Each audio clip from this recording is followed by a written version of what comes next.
Hi there, I'm Claudia Friedlander, and today I'm going to be discussing breath management. There's a lot more to this topic than can be covered in one video, so please subscribe to this channel, and you'll also find a lot of other resources in the description below. I'm going to try to be succinct, but this video is a long one. I've broken it up into chapters. If you check the description, you'll see that there are some clear jumping in, jumping out points, so just take in as much as you can at one time, and I hope you'll want to see the whole thing. I think that breath support is a topic that singers and teachers talk about probably more than any other topic in vocal technique. But before we actually talk about what breath management or breath support is, we're going to need a sort of working definition. So here's how I think about it. Breath support or breath management means optimizing your subglottal breath pressure so that it has the desired impact on vocal fold vibration. Let's talk about what subglottal breath pressure means and why it's possible for us to influence our subglottal breath pressure. In part 3 of this series, we talked about pulmonary elasticity. The tissue that your lungs are made out of is actually very similar to the rubber that this balloon is made out of. The air pressure inside this balloon is much greater than the air pressure outside the balloon. If I were to let go of the opening here, the air would just come flying out into the room. Right now, all of the air molecules are kind of compressed together inside this balloon, but if I let them out, then they would just be floating around with all the other air molecules inside the room. That's what we mean when we say that the air pressure is greater inside the balloon than outside the balloon, and it works in a very similar way with our lungs. In fact, the ability of the lung tissue to sort of recoil and eject the air when we exhale is a more powerful expiratory force than anything you'd be able to create with any of the muscles in your body. It doesn't feel like it's a big deal because it's not a muscular action, but it's a very powerful force. We want to take advantage of that.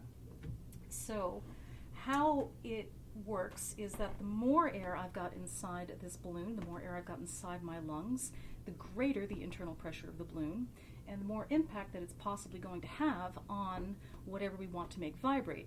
In the case of the balloon, if instead of just letting go of it and letting the air fly out, if I stretch the top of it sideways,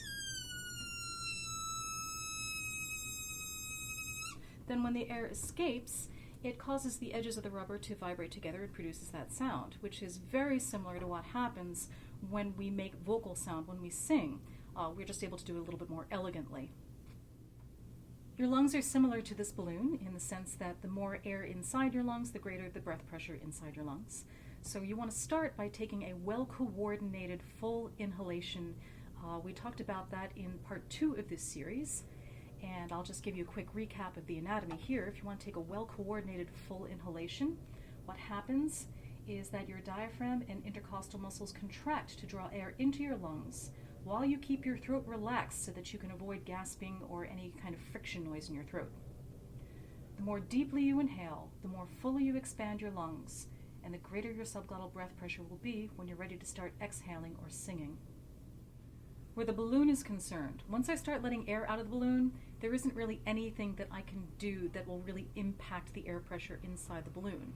Once I start letting it out, the air pressure is just going to be less and less and less and less until there's nothing left in the balloon. However, where our lungs are concerned, we do have the ability to do some things to influence what happens to our subglottal breath pressure once we start exhaling or singing. We have the ability in a variety of ways to accelerate the rate at which the air is releasing, and we also have the ability to decelerate the rate at which the air is releasing. Any force that is capable of pushing air out of your lungs will accelerate the rate that the air leaves your body. That includes pulmonary elasticity, but it could also include your abdominal muscles or squeezing your rib cage shut. Any force that is capable of drawing air into your lungs or preventing your air from leaving your body will decelerate this rate.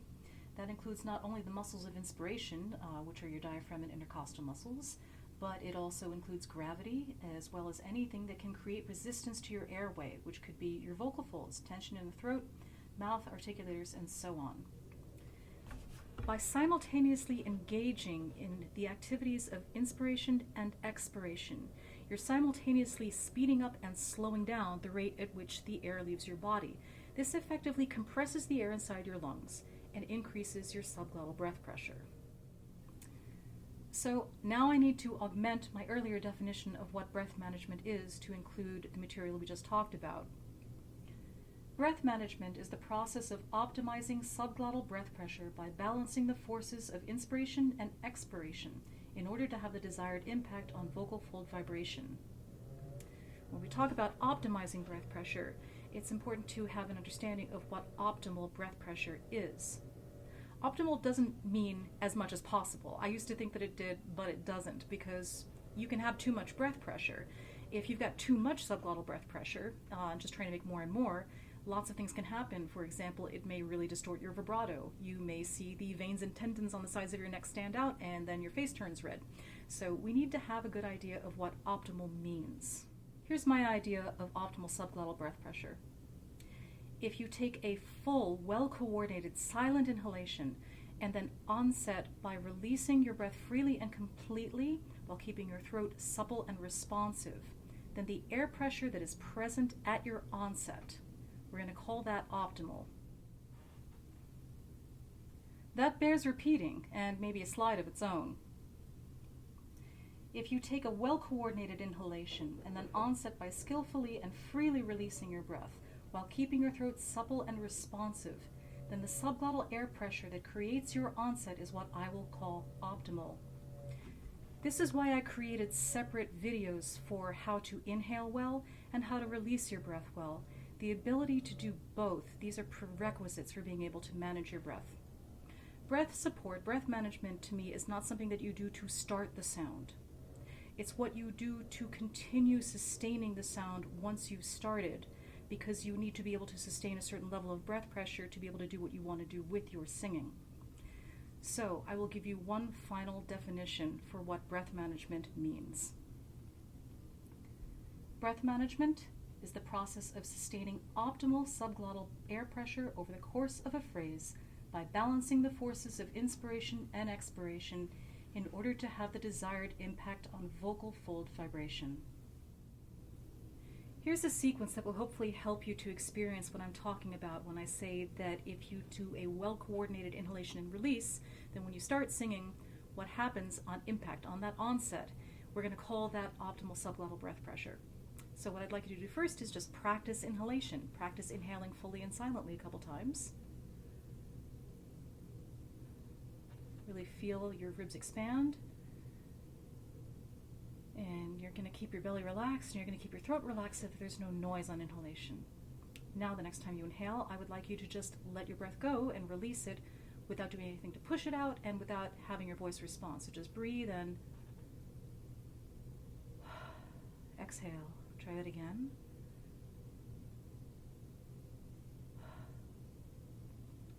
Now, I'd like you to take a well-coordinated silent inhalation and release your breath. And then invite your voice to respond. Let your breath release completely, don't do anything to push it out, and then just kind of fall off a pitch, something like this.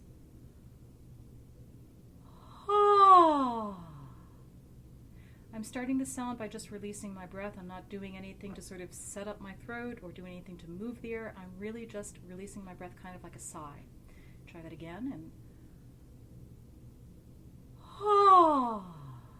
and my throat feels supple, responsive, and passive. Now, take a full breath and release it and invite your voice to respond, and see if you can sustain the pitch simply by releasing your breath. You're not going to do anything to support or push on the air. Just keep letting it go, but let your voice engage.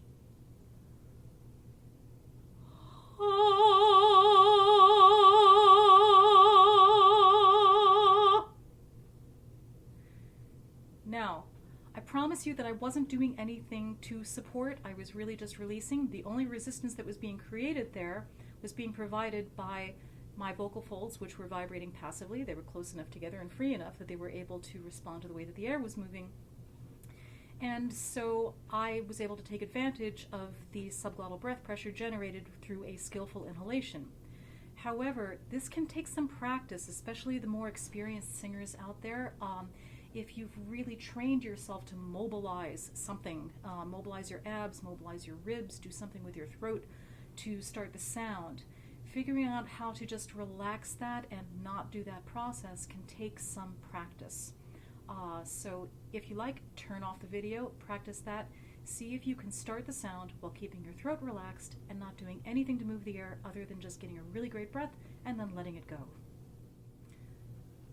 Now, if you are able to get a good breath, release it, and sustain on pitch without doing anything else to help the air move, then eventually there's going to be progressively less air in your lungs, and your subglottal breath pressure will continue to decrease, same as if I was letting air out of the balloon. When that happens, you're going to notice it. So I would like you to try that again. Get a good breath, release it, sustain the pitch. Don't do anything to help the air move. And at some point, the air pressure in your lungs is going to drop below a point that I would consider optimal.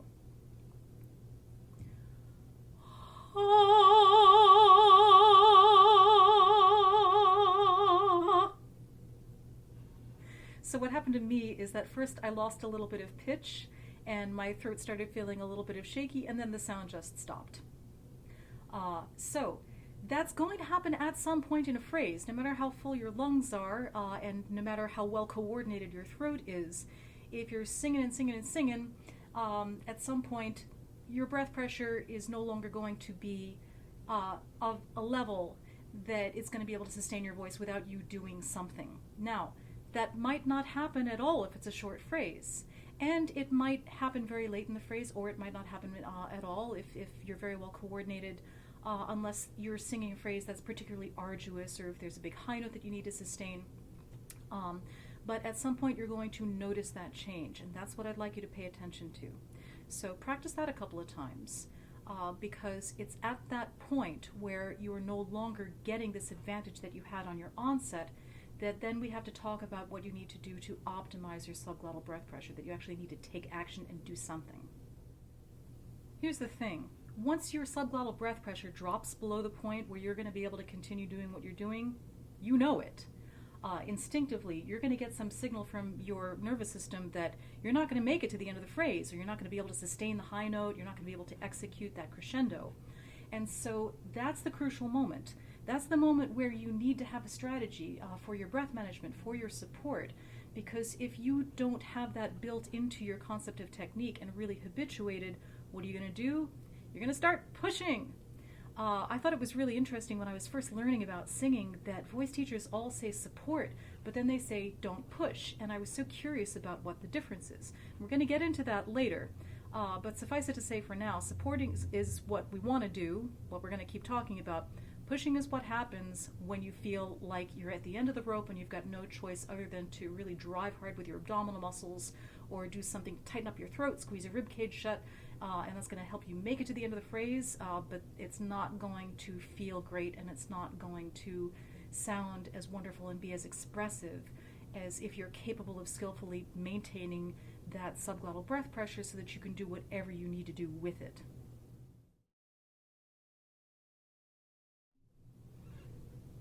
There's more than one way to regulate your subglottal breath pressure over the course of a phrase.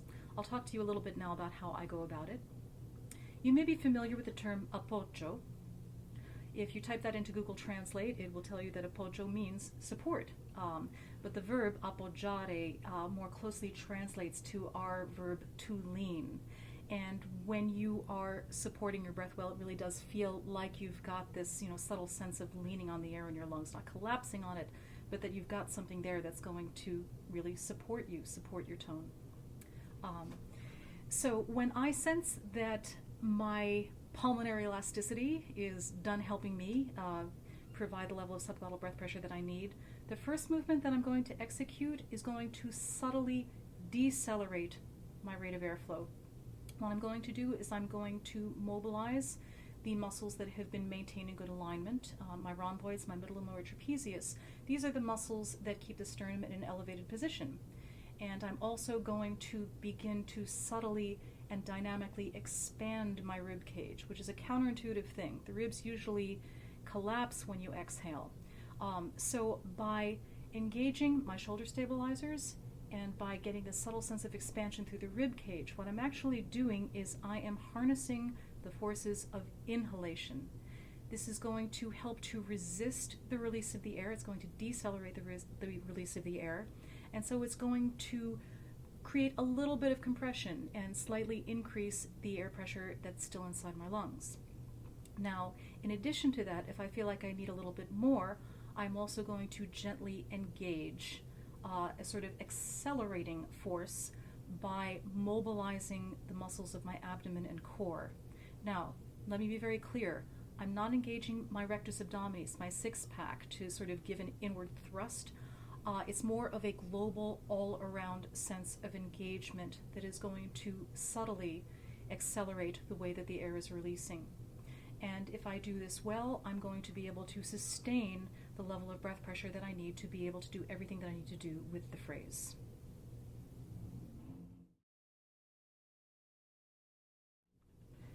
In a moment, I'm going to go into greater detail about these movements and talk about how you can practice them and integrate them into your breathing. But first, I just want to say this is the biggest reason why I'm so passionate about fitness and why I advocate so strongly for sports-specific training for singers. The movements that I just described and the flexibility and the coordination and the strength that you need to be able to just do this and habituate it, it's not something that most singers automatically have. I certainly didn't when I started learning how to sing.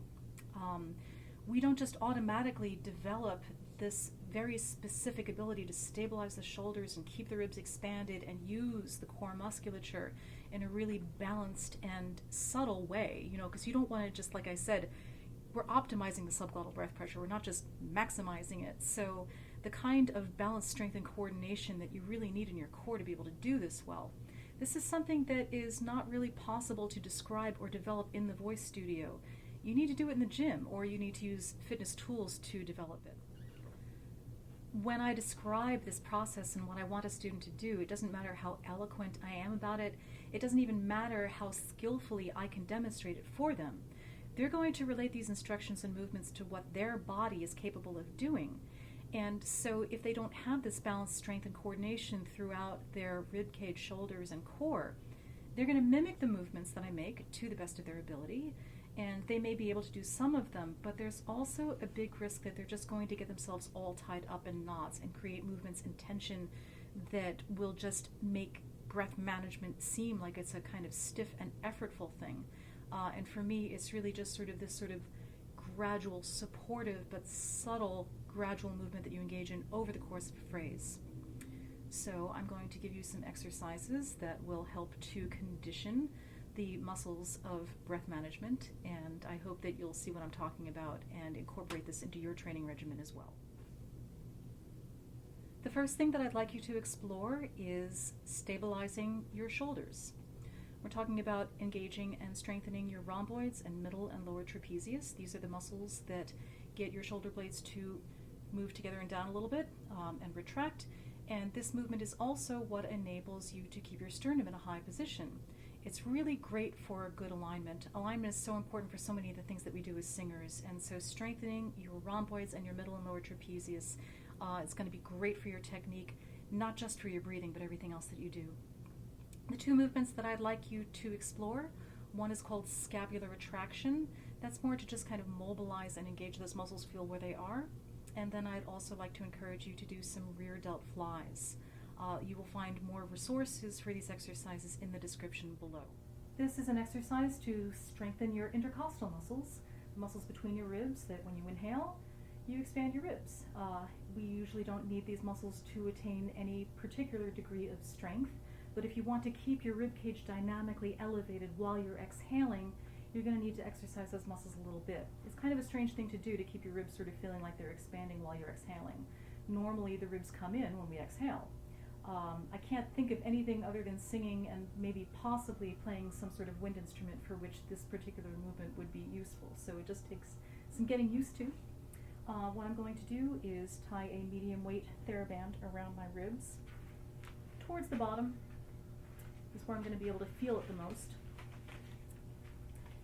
And I'm just going to tie it tight enough that I've got something to push against when I breathe. So it's going to cost me a little bit more effort to really breathe fully and expand my ribs. And so then what I'm going to do is I'm going to see if I can keep my ribs expanded while I exhale. And rather than just exhaling, what I recommend you do is you just allow your breath to release on a slow, steady hiss. So get a good breath and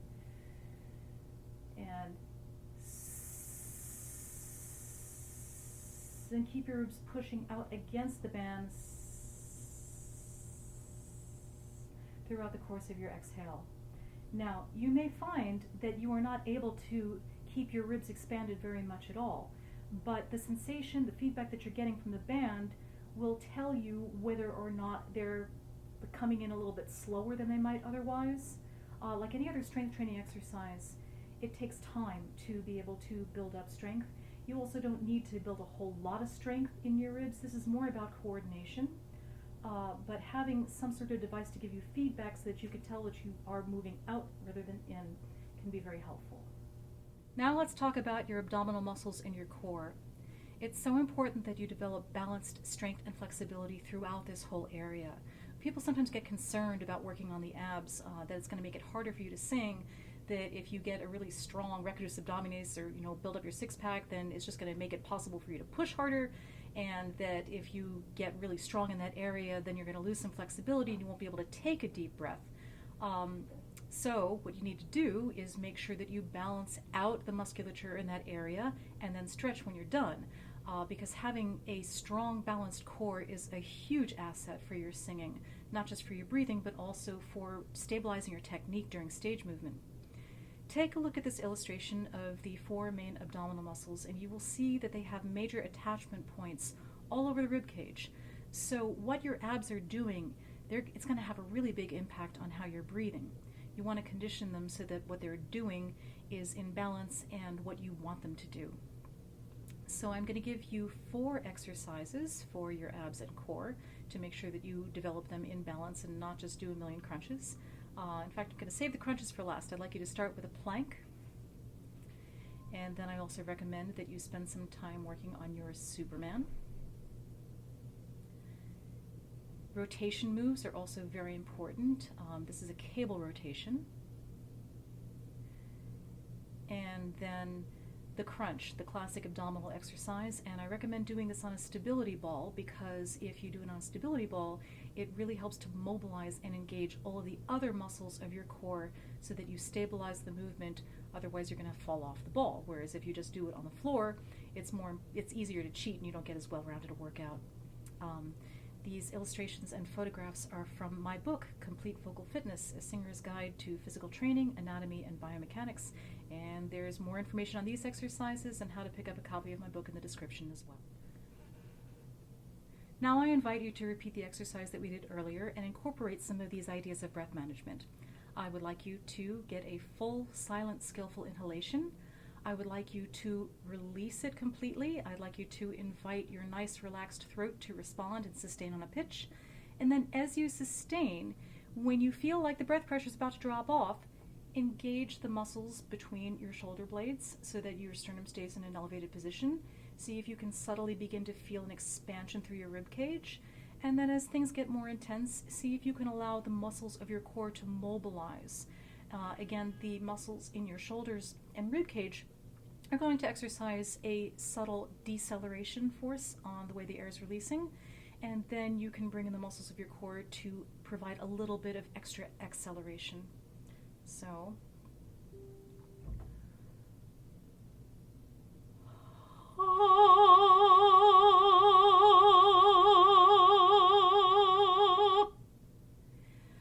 and if you do a good job, then it's just going to be very consistent and steady throughout the phrase. One of the big challenges, I think, to learning good singing technique and developing a really skillful support system is this unfortunate fact that the most expedient and instinctive way to increase your subglottal breath pressure is valve off your throat and then push a lot of air through it, usually through your abdominal muscles or squeezing your ribs in. And if you do this, it may produce a really great sound. You may be able to produce a very dramatic and powerful sound by valving off your throat and then pushing against it, but it's really uncomfortable, it's really effortful, and it creates other problems because you probably won't be able to access your full range. It's going to impact your intonation. You're not going to have enough breath to get through a long phrase because you had to use your breath to override all of that resistance. And if you do it a lot, it can actually lead to some injury. So that's definitely something that you want to check for.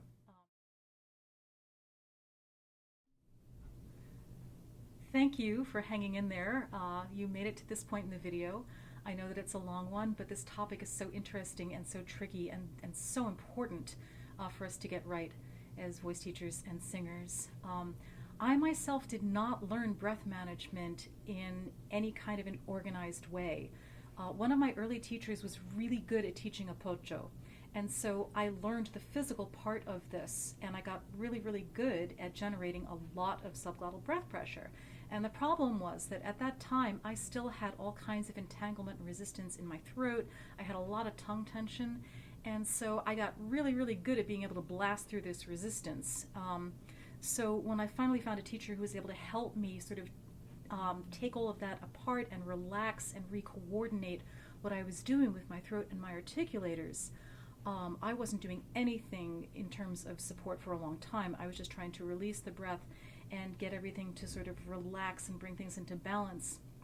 The really cool thing that happened was that once I found that I had that freedom and coordination with my vocal folds, my larynx, my articulators, and my resonance, then this support system that I had sort of cultivated in the abstract just kind of started kicking in. And then, of course, when I learned more about anatomy and I became a voice teacher myself, I thought about it a lot and was able to integrate my understanding of what Appoggio was with the freedom of inhalation, releasing the breath, the freedom that I was enjoying in my throat and my articulators, so that my breath management system could support what I was doing, rather than this sort of mechanistic, energetic, aggressive thing that I would do with my body to throw as much breath and breath pressure at my voice as I possibly could, which is kind of what I had been doing. So it was kind of cool to come full circle with it that way. But I created this video to try to lay out all of the steps so that in a perfect world, you would just be able to cultivate this in support of the other things that you're already doing really, really well with your breathing and with your singing. Okay, one more thing before I wrap up here. In the description below, you'll find a link to an article I wrote called The Pressures of Breathing. It describes different approaches to breath management. I mentioned earlier that there's more than one way to regulate your subglottal breath pressure. The way that I just described, that I like to use by engaging my shoulders and my ribs and just using a little bit of buoyancy from my core muscles to manage my breath, that may not be intuitive or comfortable for you. So have a look at the article and you'll find some other strategies for developing this. Every body is different, every body is unique, and there's going to be a way that works for you. So in closing, if you want to manage your breath, you have to have some breath to manage. I encourage you, if you haven't watched the previous 2 videos, go ahead and do it now, because it's so important to cultivate the ability to take a full, silent, expansive inhalation and then be able to just release the breath very fully without letting your posture collapse or anything like that. And then to take advantage of the optimal airflow and breath pressure rate that you have on your onset, and then subtly bring in these forces of acceleration and deceleration of the air so that you can sustain the level of breath pressure that you enjoyed at the onset.